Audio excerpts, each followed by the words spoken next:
If I had to give you just 5 racing game titles that made me fall in love with racing and racing games, that would probably be Lotus Turbo Challenge 2, my first racing game ever I have ever played on Sega Mega Drive. Then Gran Turismo 2, the PlayStation 1 era of doing all the licenses and stuff.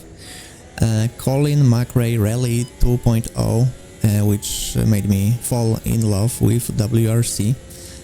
Need for Speed Most Wanted, I don't have to say anything, I guess, at this one. And Race Driver Grid, where I did all the Le Mans stuff, like the Le Mans races.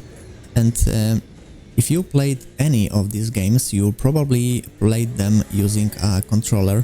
And let's be real, like 99% of sim racers today played those games using a controller. They started on a controller because like we didn't have advanced wheels back then, and all we had was a controller, right?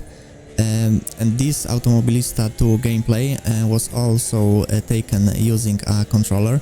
And stay until the end of this Hotlap, because there is a funny thing I have to show you. And also one quick announcement. So please take a look at the lap time I did here using a controller. And let's go to the announcement.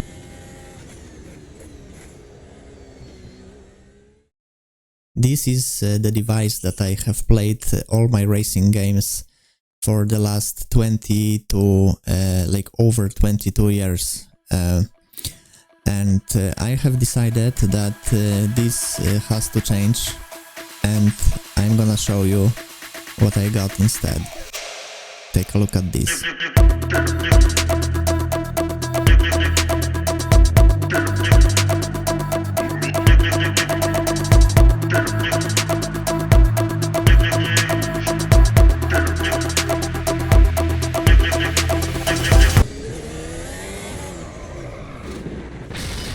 So yeah, I still can't drive, but at least I got a wheel, right?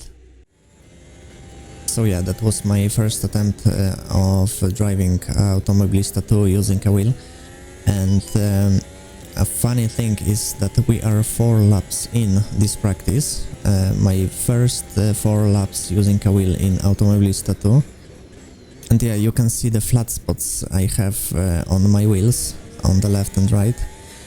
Because I'm getting used to the pedals with the load cell, which is not an easy task to do, because the CSL load cell pedal is very hard when you try to brake.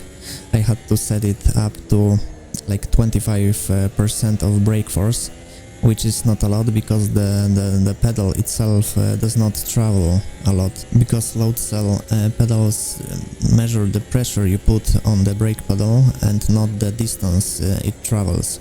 So let me know if you remember the time I got in this track using a controller, and please see what I got with a wheel here. How is that even possible, that I got the exact same lap time using a controller and a wheel? It's unbelievable. I also decided to try out AC Evo on a controller and on a wheel, just to compare how I drive using controller and a wheel. And can you guess which is which? Like from the gameplay alone? If not, I will put the information on the screen in a few seconds. But you can guess it like from the wheel movements, I guess. But yeah, the reason I got a wheel instead of continuing on playing using a controller was not only because it was my dream to actually have a wheel to drive and play racing games and simulators. The second reason was that if you use controller for racing games, like for simulators, where you have to be even more precise than in, let's say, Gran Turismo 7 or Forza Motorsport, your left hand that you are steering with, the thumb to be exact, has to do some very precise movements, and it is very, like, you get a lot of tension in the muscle of your thumb, and my hands were like hurting after a session of driving using a controller. So the change was also because of the pain in my hands. So in AC Evo I needed like 6 or 7 laps to be able to lower my lap time by a tenth only compared to the controller. Okay, so the last game on our list is Le Mans Ultimate, and it is a perfect game for a controller because it feels so natural to play it using a controller, and I recommend it to anybody who doesn't have a wheel and wants a game that handles perfectly on a controller. But I'm gonna make you guess again which is which. I'm gonna show the information on the screen in a few seconds. So yeah, this was my transition from a controller to a wheel in those 3 games, and you can definitely expect more wheel content. That doesn't mean I'm leaving all the controller players behind. If you have any more like questions regarding settings, I'm here for you.